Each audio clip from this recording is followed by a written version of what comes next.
Hello বন্ধুরা, good morning. ছায়া daily ব্লগে সবাইকে স্বাগত জানান। আজকে তো বৃহস্পতিবার, আজকে ব্লগটা এখান থেকে শুরু করছি।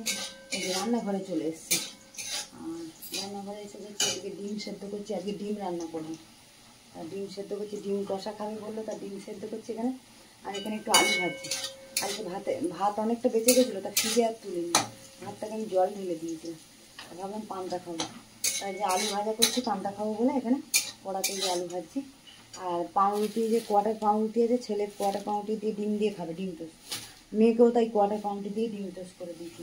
এখানে ডিম কষা করবো, আর এখানে করবো এই যে অনেকদিন শুটকি মাছ খাওয়া হয়নি, তাই তোমার দাদাভাই বলে যে একটু শুটকি মাছ বানাবে। তো শুটকি মাছ বানাবো বলে এখানে পেঁয়াজ কালি, তারপরে মূলো, শিম, আলু, হ্যাঁ, তো এইসব শীতের দিনে তো এইসব সবজি দিয়ে বানালে ভালো লাগে। তা ওই জন্য কেটে কুটে সব রেডি করে দিলাম। এদিকে আলুটা ভাজছি, আমি দাদাভাই কাজে গেছে, হ্যাঁ, তাই এসেই টিফিন খাবে। আলুটা ভাজা করছি, যে বসিয়ে দিয়েছি। আর ওদিকে ছেলে উঠলে ছেলেকে পাউরুটিটা কড়াই পাউরুটি দিয়ে ডিম টোস্ট করে দেবো। ওদিকে ডিম সেদ্ধ হচ্ছে রান্নার জন্য। চলো আজকে ব্লগটা তো এখান থেকে শুরু করছি, দেখতে থাকো, নিশ্চয়ই ভালো লাগবে তোমাদের। ভালো লাগলে লাইক করো, কমেন্ট করো, শেয়ার করো, হ্যাঁ। আর ফেসবুক থেকে দেখলে ফলো করো, ইউটিউব থেকে দেখলে হচ্ছে যা চ্যানেলটা সাবস্ক্রাইব করো, ছায়া টিভিগুলোকে। চলো এখন রাখি, আমি টিফিনটা করে নিয়ে তোমার দাদাভাই এক্ষুনি এসে যাবে, খেতে দেবো। চলো বন্ধুরা, টিফিন তো খেয়ে নিয়েছি, টিফিন খাওয়াও হয়ে গেল, সব গুছিয়ে নিয়ে আর যে রান্না করতে চলে এলাম। চলো ডিমটাকে সেদ্ধ করে খাইয়ে নিয়েছি, নুন হলুদ দিয়ে ভেজে নিলাম।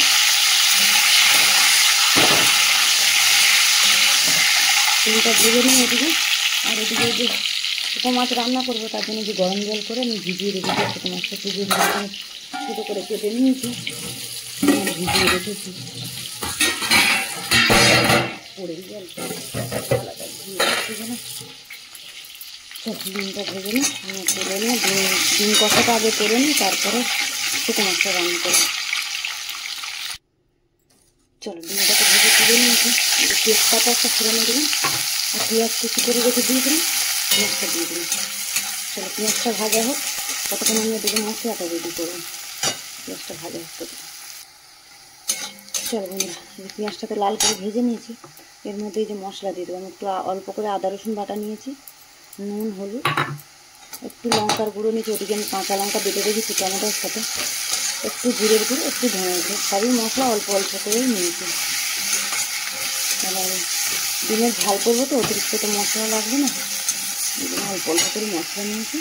চলো এই যে টমেটো আর কাঁচা লঙ্কাটা বেটে রেখেছিলাম মিক্সি বাটিতে, ওটাও দিয়ে দিলাম। গ্যাসটা কমিয়ে নেবো, একটু বাটিটা দিয়ে জল দেবো, দিয়ে মশলাটা ভালো করে কষাবো। চলো বন্ধুরা, এটা মশলাটা ভালো করে কষানো হয়ে গেছে, তেলও ছেড়ে গেছে, এবারে জল দিয়ে দেবো। কষা কষা করবো, বেশি জল দেবো না, এটুকুই জল থাক। ঝোলটা ফুটুক, ফুটলে ডিমটা দিয়ে দেবো, আর একটু ধনে পাতা দেবো। এখন তো শীতের দিনে ধনে পাতা, যেতেই ধনে পাতা দেবে, দেবে খেতে স্বাদ হয়। ধনে পাতা দেবো, ঝোলটা ফুট। চলো বন্ধুরা, ডিম কষাতে যে রেডি হয়ে গেছে, না দিয়ে দিই, ধনে পাতাটা দেবো, দিয়ে না দিয়ে দেবো। চলো ধনে পাতা দিয়ে দিলাম, দিয়ে না দিয়ে শুকো মাছটা বসাবো। চলো বন্ধুরা, কড়া ধুয়ে বসিয়ে দিয়েছিলাম তেল, আর এই যে শুকনো মাছটাকে ভালো করে আমি ধুয়ে নিয়েছি, গরম জলেতে ভিজিয়ে রেখেছিলাম, ভালো করে ধুয়ে দিয়েছি, নিয়ে নুন হলুদ মাখিয়ে দিয়েছিলাম। এবার ভালো করে একদম লাল করে ভেজে নেব। চলো এই দেখো লাল করে ভেজে নিয়েছি, এবার তুলে নেবো মাছটা। চলো মাছটাকে তুলে নিলাম, নিয়ে আর একটু তেল দিলাম, মানে শুকনো মাছে তো একটু তেল না দিলে তেল মশলা একটু বেশি লাগে এটা এই মাছে রান্না, তাই তেলটা বেশি করে দিলাম। দিয়ে কেটে রেখে দিয়েছিলাম পেঁয়াজ, দুখানে পেঁয়াজ কেটে রেখেছিলাম, ওটাও দিয়ে দিলাম। এর মধ্যে আমি সবজিগুলো দিয়ে দিলাম, পেঁয়াজের মধ্যে পেঁয়াজও ভাজা হয়ে যাবে। সবজি সব কেটে রেখেছিলাম, শিম, মূলো, আলু, পেঁয়াজ কলি, বেগুনটাই দিই খালি, বেগুনটা ছিল না, এই জন্য আর দেওয়া হয়নি। বেগুনটা দিলে ভালো হতো, বেগুনটা ছিল না আমার কাছে, তাই জন্য আর দেওয়া হয়নি বেগুনটা। চলো সবজিটা একটু ভালো করে সাঁতলে নিই। চলো বন্ধুরা, এটা সবজিটা একটু ভালো করে সাঁতলে নিলাম তেলের মধ্যে। এরপরে যে মশলা দিয়ে দেবো, মশলা যে সব মশলা, আদা বাটা, আদা রসুন বাটা দিয়েছি, আদা রসুন বাটা, টমেটো, আর কটা কাঁচা লঙ্কা দিয়েছি, জিরের গুঁড়ো, ধনের গুঁড়ো, নুন হলুদ, ভেজা মশলা সব মশলাটা দিয়ে দিচ্ছি, একটু জল দেবো, দিয়ে মশলাটা ভালো করে কষাবো। মশলার বাটি দিয়ে একটু জল দিয়ে দিলাম, দিয়ে ভালো করে মশলাটা সবজির সাথে কষাবো।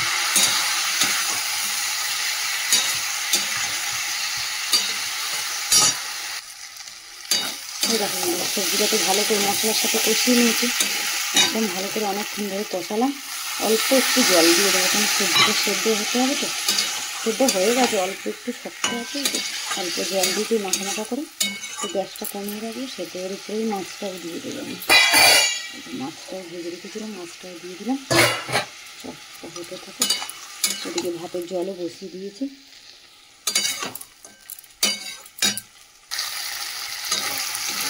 চলো বন্ধুরা, শুকনো মাছটা রান্না হয়ে গেছে, একদম শুকনো শুকনো হয়ে গেছে। এর মধ্যে আমি একটু ধনে পাতা দেবো, দিয়ে বন্ধ করে দেবো। দেখি ভাতটা ফুটছে আমার। চলো, তোমার শুকনো মাছ খেতে কে কে ভালোবাসে আমাকে কমেন্টে জানিয়ে তো। আমি তো খুব ভালোবাসি শুকনো মাছ খেতে। চলো রান্না শেষ আমার। এবার আজকে বৃহস্পতিবার, চান পুজো সব বাকি আছে, বৃহস্পতিবার পুজো করতে অনেক সময় লাগে। তা ব্লগটা তাহলে এখানে শেষ করতে দেখেছি। ভাতের চাল দিয়ে দিয়েছি, জল গরম হয়ে গেছে।